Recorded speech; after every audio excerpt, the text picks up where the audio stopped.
So story కన్నా ఎక్కువ నా ఫీలింగ్ క్యారెక్టర్స్.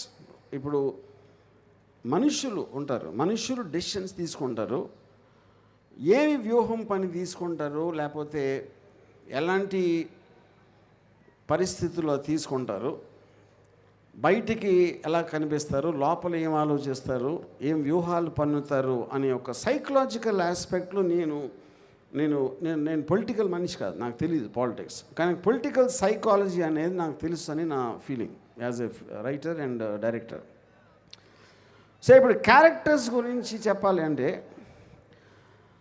ఇప్పుడు నేను ఇందాక చెప్పినట్టు రామారావు కూడా చెప్పారు, చంద్రబాబు నాయుడు అనే పేరు కానీ పవన్ కళ్యాణ్, లోకేష్ అందరి పేర్లు అవి ఉండటానికి కారణం, ఇప్పుడు డెమోక్రసీలో ఒక ఒపీనియన్ చెప్తాం ఎవరైనా సరే. ఇప్పుడు ఒక చిన్న ఇదేంటంటే, వాళ్ళ లోకేష్ ట్రై చేస్తుంది వ్యూహం ఆపటానికి.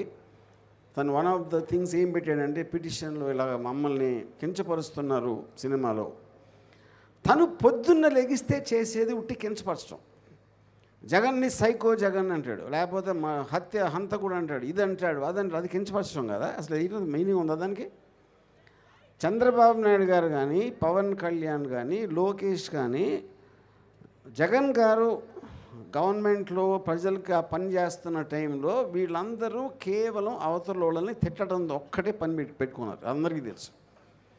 అలాంటి వాళ్ళు వ్యూహంలో వాళ్ళని కించపరుస్తున్నాను అనే దాని మీద కోర్టుకు వెళ్ళడం కన్నా పెద్ద జోక్ నేను. సో ఇప్పుడు క్యారెక్టర్స్ వైజ్గా ఇందాక నేను చెప్పినట్టు, ఇప్పుడు చంద్రబాబు నాయుడు గారు అని ఆయన ఒక అంటే నా పాయింట్ ఆఫ్ వ్యూలో నేను ఫస్ట్ ఆయన రిజిస్టర్ చేసింది ఎన్టీ రామారావుని వెన్నుపోటు పొడిచిన. అంతవరకు నేను ఎప్పుడు ఫాలో అవ్వలేదు ఎక్కువ ఆయన గురించి. సో ఆయన ఫేమ్లోకి వచ్చిందే దాని నుంచి. వచ్చిన తర్వాత ఏమాత్రం కామన్ సెన్స్ ఉన్నా ఎన్టీ రామారావుని ఇంకా బ్యాడ్ క్యారెక్టర్గానే కన్సిస్టెంట్గా ఉంచితే అట్లీస్ట్ ఒక పాయింట్ ఆఫ్ వ్యూ ఉంటుంది ఆయన దృష్టిలో, ఆయనకు ఉన్న ఎక్స్పీరియన్సెస్ అని. ఎప్పుడైతే అయిపోయి ఆయన పోయిన తర్వాత మళ్ళీ ఆయన దేవుడు చేసి ఆయన మహానుభావుడు ఆయనే కనిపెట్టాడు అంటే ఎన్టీ రామారావు గారికి ఉన్న ఫ్యాన్ బేసు ఎక్కడ పోతుందో అనే భయంతో అది చేయటం. సో అలాంటి వ్యూహాలు పన్నే ఆయన ఆబ్వియస్లీ అప్పటి నుంచి ప్రతి దానికి నేనే ఇది చేశాను, నేనే అది చేశాను అని చెప్పి అక్కడి నుంచి ఇంతవరకు ఆయన ఏం చేశాడో, నేను ఒక మామూలు ప్రేక్షకుడిగా, one of the citizens of ఆంధ్రప్రదేశ్గా నేనైతే చూడలేదు. అప్పుడు నాకు ఒక ఒపీనియన్ ఏర్పడుతుంది తన మీద. అలాగే రంగుల రాజా పవన్ కళ్యాణ్, ఇప్పుడు ఆయన మొహానికి రంగేసుకుని ఒక పెద్ద సూపర్ స్టార్ అయిపోయాడు. Nobody says no, terrific, absolutely, ఆయన పెద్ద ఫ్యాన్ ఫాలోయింగ్ ఉంది. ఒక రాజకీయ నాయకుడిగా వచ్చినప్పుడు నేను ఇది చేస్తా అని సినిమాలో డైలాగ్ చెప్పినట్టు చెప్పి, ఆ తర్వాత ఇప్పుడు జనసేన పార్టీ పెట్టినప్పుడు నేను కూడా ఇంప్రెస్ అయ్యాను ఆ టైంలో. సో దాని తర్వాత అన్నీ జరిగిన అందరికీ తెలుసు, దాన్ని మళ్ళీ మనం రిపీట్ చేయాల్సిన అవసరం లేదు.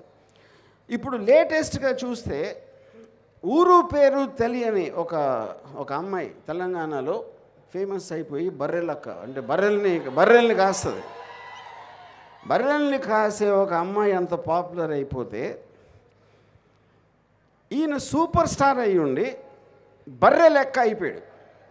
బర్రె లెక్కకి తేడా ఏంటంటే, ఆ బర్రెలకి అక్క ఒక కాపరిగా కాస్తుంది. ఇక్కడ ఈయన బర్రెలాగా చంద్రబాబు నాయుడు, లోకేష్ వాళ్ళు ఏమి చెప్తే, అంటే ఇప్పుడు బర్రెలు గొర్రెలు ఇటెలు అటెలు ఏయ్ దదా అని చెప్తా ఉంటే, ఆ గొర్రెలు బర్రెలు ఏమి చేస్తాయో ఇప్పుడు సూపర్ స్టార్ పవన్ కళ్యాణ్ అది చేస్తున్నాడు.